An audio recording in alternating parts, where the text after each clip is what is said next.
नमस्कार मित्रांनो, पुन्हा एकदा तुमचं स्वागत आहे M1 ट्रेडिंग स्पेसमध्ये। आज व्हिडिओ अपडेट व्हिडिओच आहे, कारण की तुम्हाला दिसत असेल की ऑर्डर बुक टोटली खाली आहे आणि इथे पोझिशन जर बघाल तर पोझिशन पण टोटली एम्प्टी आहे। आज मार्केटने टोटली साइडवेज टू वोल्टाईल मोमेंटम केलेली आहे आणि आपला जो सेटअप आहे तो साइडवेज टू वोल्टाईलमध्ये ॲक्टिवेट होत नाही आणि आपण त्यामध्ये तसंही एंट्री करत नाही। तर आज कोणताही ट्रेड ॲक्टिवेट न झाल्यामुळे आपण कोणता ट्रेड एक्झिक्यूट केलेला नाही आहे। आज थोडं बाहेरूनच ऑब्झर्व केलं आणि आजचा दिवस सिक्युअर केलेला आहे। तरी आपण डिस्कस करून घेऊ की एक्झॅक्टली दोन्ही इंडायसेसनी कशा प्रकारे मोमेंटम केलेली आहे ती। इथे मी निफ्टीचं लावून ठेवलेलं आहे। निफ्टीची चांगलीच आज गॅप अप ओपनिंग होती आणि गॅप अप ओपनिंग झाल्यानंतर फर्स्ट कॅन्डलनी बेरीज तर क्रिएट केली, बट जे डायरेक्शन होतं ते क्लिअर नव्हतं, कारण की डाऊन साईडने याला वीक होते।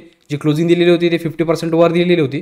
ही जी मोमेंटम होती टोटली वोलेटाईल होती, याच्यामध्ये क्लिअर नव्हतं की हा कोणत्या साईडला जाणार ते। तर इथे तुम्हाला दिसेल की इथे लो ब्रेक केल्यानंतर इथनं थोडंसं वर जायला निघाला आणि डायरेक्टली ब्रेकआउट करून हा डायरेक्टली वर गेलेला आहे। इथे जेव्हा हा रेजिस्टन्स घेऊन खाली आला, एक रेंज क्रिएट केली, पुन्हा एक रेंज दिसत होती क्लिअरली।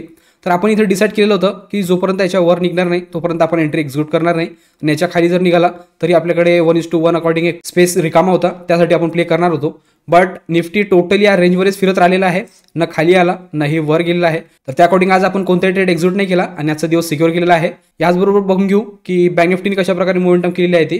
बँक निफ्टीची ओपनिंग पण चांगलीच आज गॅप अप होती, यांनी पण सेम कॅन्डल क्रिएट केलेली होती, बेरिश होती, बट डायरेक्शन क्लिअर नव्हतं। इथे पण सेम वोल्टाईल मोमेंटम केलेली आहे, ब्रेकडाऊन दाखवलं, बट हा ब्रेकडाऊन जो आहे तो फॉलो थ्रू आल्यानंतरच क्लिअर झालेला असता। इथे थोडा वेळ थांबला असता, त्यानंतर ब्रेकडाऊन दिलं असतं तर 1:1 अकॉर्डिंग आपण प्ले करणार होतो।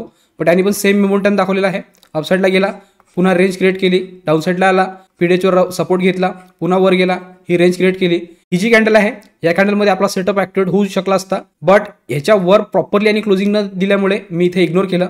ही कॅन्डल थोडीशी जर मोठी असती आणि हा जो स्पेस आहे हा जर काढला असता तर आपण एक्झिक्यूट केला असता। हा जो मोमेंटम होता हा कालच्या निफ्टीच्या अकॉर्डिंगच होता, त्यामुळे काल निफ्टी वर गेली आणि लगेच खाली आलेली होती। आज पण बँक निफ्टीने तसंच केलेलं आहे, त्यामुळे मी याला इग्नोर केलं। इथे जर केलं असतं तर आपला जो ट्रेलिंग आहे तो या कॅन्डलमध्ये बुक झाला असता। या लेवलपासून तर या लेवलपर्यंत जी मोमेंटम असते ते आपण कॅप्चर केली असती। व्होल्टिलिटी एक्स्ट्रीम आहे, डायरेक्टली वर गेला, डायरेक्टली खाली आला, डायरेक्टली पीडीएच टच करून पुन्हा रिकव्हरी दाखवलेली आहे, पुन्हा खाली आला। तर जी व्होल्टिलिटी होती या कॅन्डलनंतर एक्स्ट्रीम झालेली होती। ह्याच्यामध्ये तर आपला सेटअप नव्हताच, इथे एकच होता जो की मी तुम्हाला एक्सप्लेन केलं आणि व्होल्टाईल असल्यामुळे आपण टोटली ह्याला पण इग्नोर केलेला आहे। तर इथे दोन इंडायसेसचं तुम्हाला क्लिअर झालेलं असेल।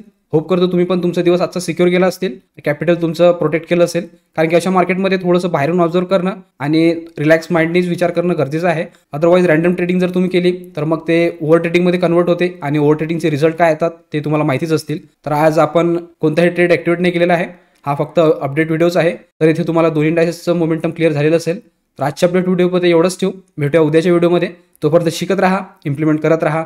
गुड लक, बाय।